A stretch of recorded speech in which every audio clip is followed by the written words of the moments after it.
All right, guys. Well, here we are. It's November 5th, and I got the latest update for you on Suboxone. What's going on in our Suboxone film cases, what's happened with court, and what things are changing. So, big news for us on the plaintiff side, plaintiff steering committee. We finally have a census protocol, a census form, and a timeline for this. Okay. So, what that means.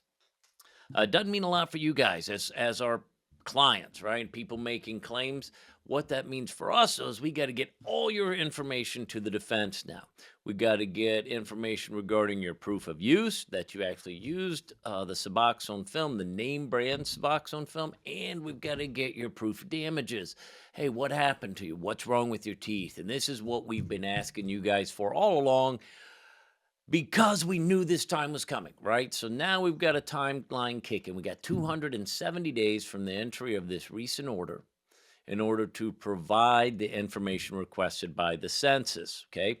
Census is just a fancy name for questions about the plaintiffs, questions about the people making these claims. And these kind of things are like name, date of birth, social security number. Okay. So for those of you who've been reluctant to provide your social security number to us as your attorney, time's coming to an end within 270 days of this order. We have to have this information to the defense or you're going to be kicked off the case, right? They don't let you move forward, right? Because we got a burden to prove things on the plaintiff side. Social security number is one of those things because they're going to do two things with it, right? They're going to verify who you are and they're going to use it to cross reference and make sure that we don't have the same person represented by three different attorneys' office, right? And this is what we call dual representation. What we find during these multi-district claims that a lot of people call multiple attorneys, they'll sign any document they put in front of them, and suddenly they're represented by three different attorneys for the same thing. Court wants to limit that because that's not really three cases, that's just one case, but it's represented by three different attorneys. So it looks like three cases right now on Schedule A, right? The Schedule A is what was attached to the initial filing when the 2-year statute of limitations ran. So we got just a list of names. We don't really know much about those names, or we do. The defense doesn't know much about these names. So here's where they start figuring out, what do you have for proof of use? How long did this person take the name brand Suboxone film? What kind of damages does this person have? Does this person continue to take the film? Did they continue to take it after June of 22? When did they find out that the film was actually causing tooth decay? Right? Number of different things going on here with this case. This is the stuff that's being filled out in the census form. It's what's been kind of delaying things and what we've been working on, and now it's out. So clock starts ticking, these things start moving forward. So if you've for some reason not gotten us your social security number, if you've not gotten us the releases we need to get your information, and if you've not gotten us the pictures so we can get your proof of use, now's the time. Time's running out. We don't have much time left. We're going to have to get this stuff over to the defense, or you will not be included in the claim. Your damages will not be compensated, and that means you would get zero money for your Suboxone film lawsuit. As always, you can reach out to us at any time.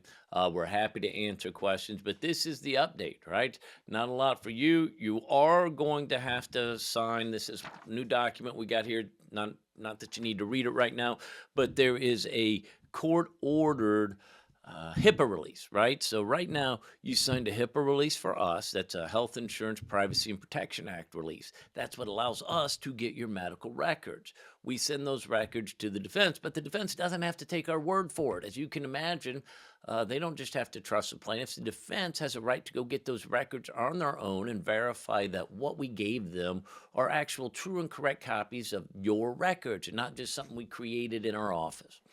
So the HIPAA release you're going to be signing now is a HIPAA release the court orders that we give to the defendant so they can go get those records on their own and verify that what we're telling them is actually true. So About 5 minutes now. Wanted to bring you up to date. I know for a lot of you guys, it's been a number of years. You've had a lot of problems. You've been dealing with dental decay and dental issues. I promise you, things are moving forward.